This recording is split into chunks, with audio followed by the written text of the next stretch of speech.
Dear student, जैसा कि आप लोगों ने देखा होगा space point in the space में हमने पहला वीडियो डाला था। तो उसमें कुछ फार्मूलों पर हमने डिस्कस किया था। आज हम चलते हैं और उससे आगे के फार्मूलों पर हम डिस्कस करते हैं और यह उसके बाद कुछ क्वेश्चंस को हम इसमें शामिल करेंगे, डिस्कस करेंगे उसके बारे में। तो दो बिंदुओं को मिलाने वाली रेखाओं को यम यन में विभाजित करने वाले बिंदु के निर्देशांक ज्ञात करना।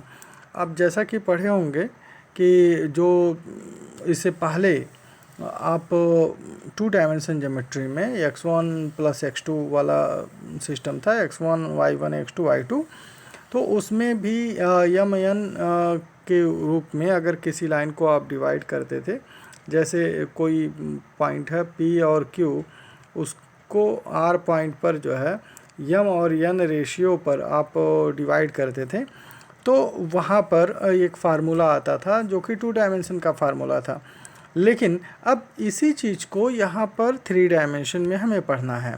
3 डायमेंशन में देखिए, जैसा कि x y z है, तो इसमें P अगर बिंदु है x1 y1 z1 और Q कोई बिंदु है x2 y2 z2, उसको अगर कोई बिंदु R इंटरसेक्ट करता है या उस पर है, तो वह यम तथा यन अनुपात में विभाजित करता है। यम अनुपात यन में अगर विभाजित करता है तो R बिंदु का निर्देशांक क्या होना चाहिए।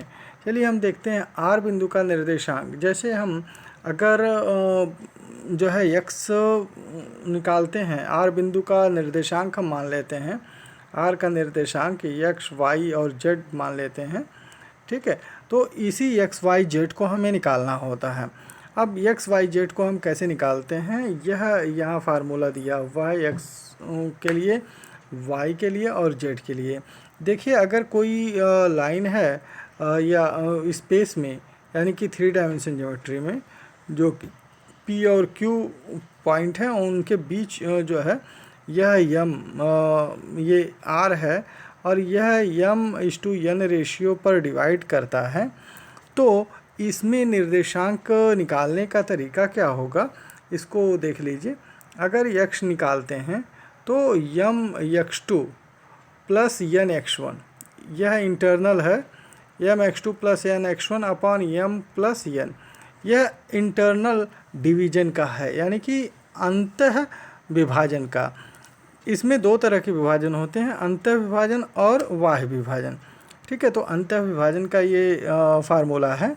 इसी तरह से सेम y को निकालेंगे तो y में भी जो है, इसमें यम y2 + n y1 अपॉन यम + n, ठीक है।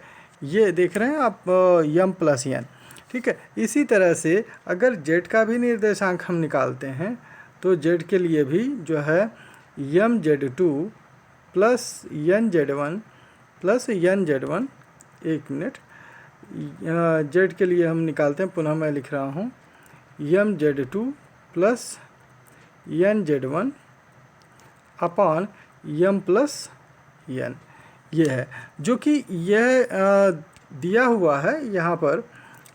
मैंने इन तीनों निर्देशांकों को लिखा है यहाँ पर, यह अंतः विभाजन के निर्देशांक हैं, ठीक है। अब बाह्य विभाजन में हम देखते हैं तो केवल और कुछ परिवर्तन नहीं होता है, यम x2 - n x1, यानी कि जहाँ प्लस था वहाँ माइनस हो जाएगा। जैसे x का जब हम निकालेंगे तो यहाँ पर यम x2 - n x1 हो जाएगा और अपॉन यम - n हो जाएगा, यानी कि जहाँ प्लस था वहाँ माइनस हो गया, ठीक है। अब यहाँ हम देखते हैं इस तरह से यह बाह्य विभाजन का निर्देशांक होगा, जो कि R अगर बाह्य विभाजन का मतलब क्या है, मान लीजिए P ये है, Q ये है, R कोई पॉइंट जो PQ से अलग यानी कि बाहर की तरफ हो, वह बाह्य विभाजित करता हो, तो उस तरह से निर्देशांक इनका निकलता है। अब इसी क्रम में हम एक और जो है देखते हैं फार्मूला मध्य बिंदु के निर्देशांक का। यहाँ आप अगर देखें तो मध्य बिंदु है, तो बहुत सिंपल सी चीज़ है कि यह अंतर विभाजन में मान लीजिए P और Q है, जहाँ हम R ले रहे थे, R यहाँ पर जो है m/n के रेशियो में काटता है, वहाँ m की जगह 1 और n की जगह भी 1 हो जाएगा, यानी कि m की जगह 1 और n की जगह 1। तो यह m और n का जो है मान 1 1 रख देते हैं, तो आप खुद देखिए क्या होगा कि x की वैल्यू हो जाएगी m(x1) होता है, तो यानी कि m(x2) यानी कि x2 हो जाएगा, क्योंकि m 1 हो गया, प्लस x1 अपान 1 + 1 यानी कि 2 हो जाएगा ये। तो इसका मतलब क्या हुआ कि उसी ऊपर वाले अंतर विभाजन से ही यह m और n की जगह 1 1 रख दिया जाए, तो यह मध्य बिंदु, क्योंकि अगर बराबर इंटरसेप्ट होता है, बराबर विभाजित होता है, तो वह मध्य बिंदु ही कहलाता है। ठीक है, अतः इसका जो है निर्देशांक यहाँ पर दे दिया गया। मध्य बिंदु का निर्देशांक है x1 + x2/2, y1 + y2/2 और z1 + z2/2। अब आते हैं एक महत्वपूर्ण फार्मूला है जो कि त्रिभुज का है। त्रिभुज के केंद्रक का निर्देशांक यानी कि g का निर्देशांक ज्ञात करना है। केंद्रक जो है g होता है, जिसे सेंटर ऑफ ग्रेविटी भी कहते हैं। तो बहुत अच्छा ये फार्मूला है। इसमें जो निर्देशांक x y z का होगा, यहाँ पर देखें, वह ये निर्देशांक होगा, यानी कि x1 + x2 + x3/3, y1 + y2 + y3/3 और z1 + z2 + z3/3। यह 3 निर्देशांक इसके होंगे। अब हम सेंटर ऑफ ग्रेविटी पे आते हैं। अगर देखें तो सेंटर ऑफ ग्रेविटी हमेशा जो है किसी माध्यिका को 2 1 पर विभाजित करती है, यानी माध्यिका यानी कि मीडियंस को, जो यानी कि ए और डी अगर मान लीजिए यहाँ है, तो ए और डी मीडियन है, यानी कि मध्य बिंदु को उसके अपोजिट वर्टेक्स को ज्वाइन करने वाली लाइन माध्यिका कहलाती है या मीडियंस कहलाता है। उसको 2:1, देखिए फिगर में आप 2:1 में रेशियो में ये डिवाइड करता है, इसे जी कहते हैं। ठीक है, अब आते हैं हम क्वेश्चन पर।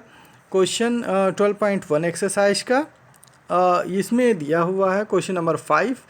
इसमें ये कह रहा है कि दो बिंदुओं ए जो है जिसका निर्देशांक 3 2 5 तथा बी जिसका निर्देशांक 4 2 और -2 है को मिलाने वाली रेखा को 4:3 में विभाजित करने वाले बिंदु के निर्देशांक ज्ञात करें। तो देखिए यह इंटरनल दिया हुआ है, और जो है यह आप फिगर देख रहे हैं, इसका ए और बी है, और यहाँ पर बिंदु दिया हुआ आर जिसका हमें निर्देशांक ज्ञात करना है, और m/n दिया हुआ रेशियो जो कि 4:3 है। तो चलिए हम उसी अनुसार इसे ज्ञात करते हैं। इसको जो है x आप देखिए, ये x दिया हुआ है। ठीक है, तो ये x का निर्देशांक है, और ये y का निर्देशांक है, और ये z का निर्देशांक है।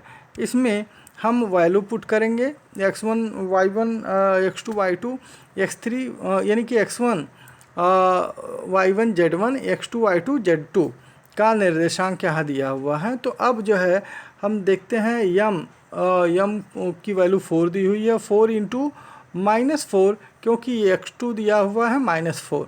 ठीक है, यहाँ पर देखिए x2 दिया हुआ -4। अब यहाँ से ले लेते हैं +3 × क्योंकि n की वैल्यू 3 है, 3 × 3 हो जाएगा, क्योंकि यहाँ पर x1 दिया हुआ है 3। उसी तरह से 4 × 2 + 3 × 2/4 + 3 यह y1 का हो जाएगा, y का हो जाएगा। और उसी तरह से z 4 × -2 + 3 × 5/4 + 3 यह हो जाएगा z का। अब इनको कैलकुलेट कर लेते हैं। -16 + 9/7, 8 + 6/7, -8 + 15/7, यह तीनों हैं। इसको जो है हम सॉल्व करते हैं तो देखते हैं -7/7 आ रहा है x1 की x की वैल्यू क्या आ रहा है, -7/7, जिसकी वैल्यू जो है यहाँ 1 हो जाएगी, और 14/7 जो कि y2 की वैल्यू है जो 2 हो जाएगा, और 7/7 यह है जेड की वैल्यू है जो कि 1 हो जाएगा। अतः जो निर्देशांक होगा आर का वह -1 to 1 होगा। क्लियर? तो ये बहुत अच्छा क्वेश्चन रहा।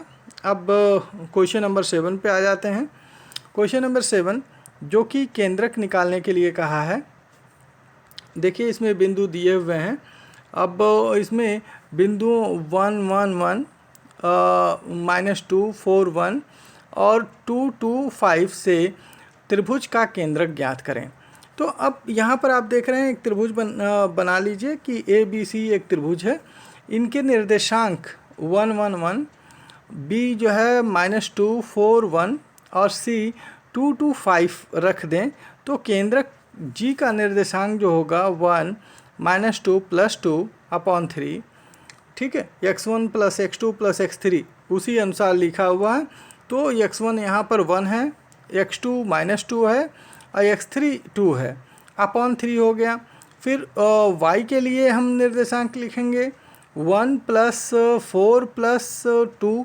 आप देख रहे हैं क्योंकि a में y1 की वैल्यू 1 है, y2 की वैल्यू जो है यहाँ पर 4 है और y3 की वैल्यू 2 है, अपॉन 3 हो गया।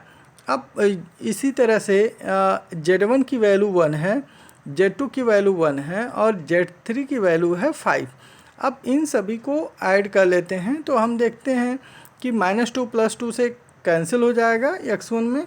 तो अब हमारा यहाँ पर आ गया, ये दोनों कैंसिल हो गया, तो हमारा आ गया 1/3 और यहाँ पर 1 + 4 5 + 2 7 अपॉन 3 और 1 + 1 + 5 यानी कि 7/3।